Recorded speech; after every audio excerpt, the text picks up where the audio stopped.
Everyone, it's time to wrap up January. January was a very good month for me. I uploaded quite a lot of videos and read a lot of good books.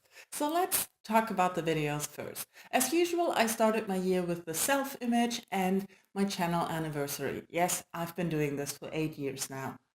I don't know, it's still fun. I'm enjoying it. Thank you all for your best wishes. We also had a very interesting discussion about our motivations to read books, how we have books that we really are excited about to read, and there are other books that we just want to have read to be part of the conversation or to know what things are about, things like that. And it was a very interesting discussion. I told you about the current state of my TBR. As you might have noticed when you follow me on Twitter, I was in London and I did some book shopping, which increased my TBR. It's currently around 30, including physical books and ebooks and audiobooks, which is okay. It's less than what I started with last year. There are still a few books from before 2018, which I don't like, but I hope at the end of 2019 there will be only books that I bought this year.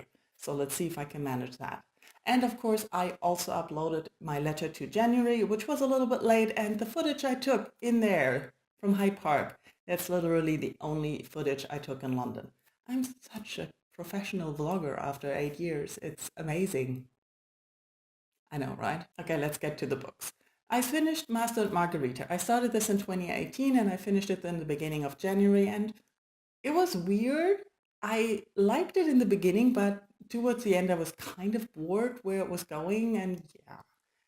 But it's one of the better Russian classics that I was reading, so you can go with that. Content-wise, I unfortunately cannot tell you what it's about because I'm not sure.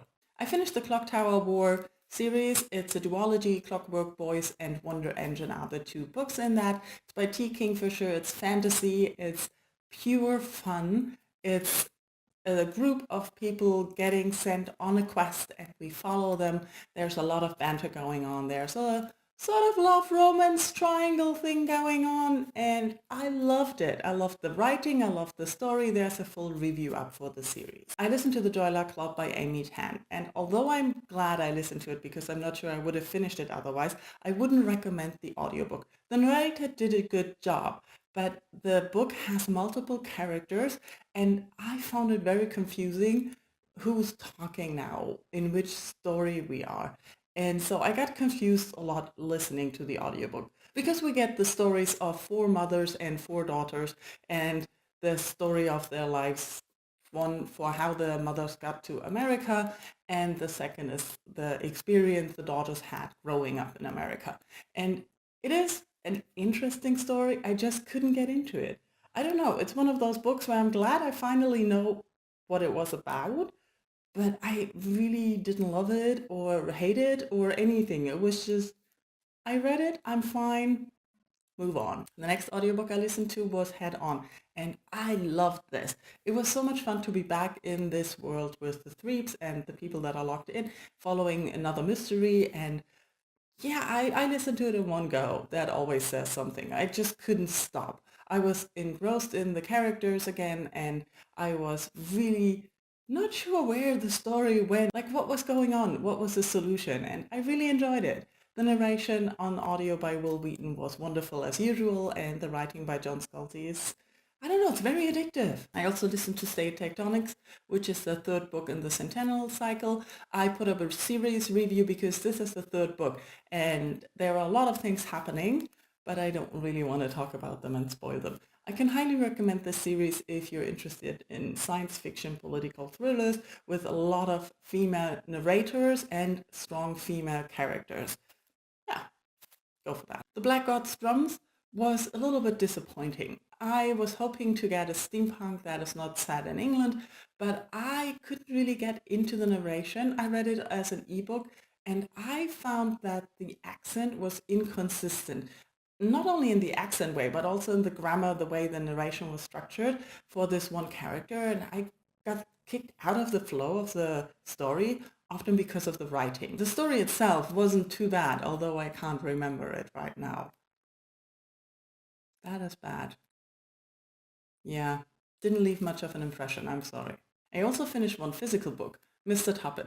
This is a debut novel about a family and how it is influenced by a story or a series of books that the father wrote about the son and the events of how the books got popular and the effect that had on the family.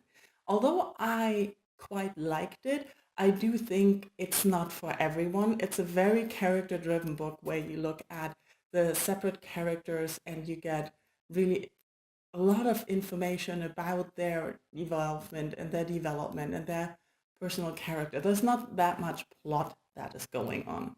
On the other side, there are also a few things where it was like, I don't get why they're there. And there were some parts in the writing which was otherwise fine that were like, is that written by someone else?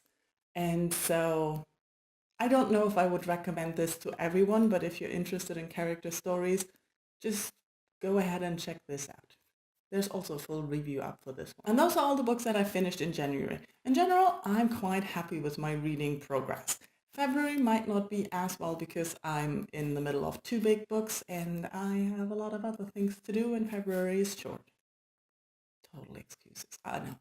Tell me how your January was. Did you have a good start of the year? Did you read something great or did you just pick meh books to start? Let's talk in comments. Thank you for watching. Bye bye.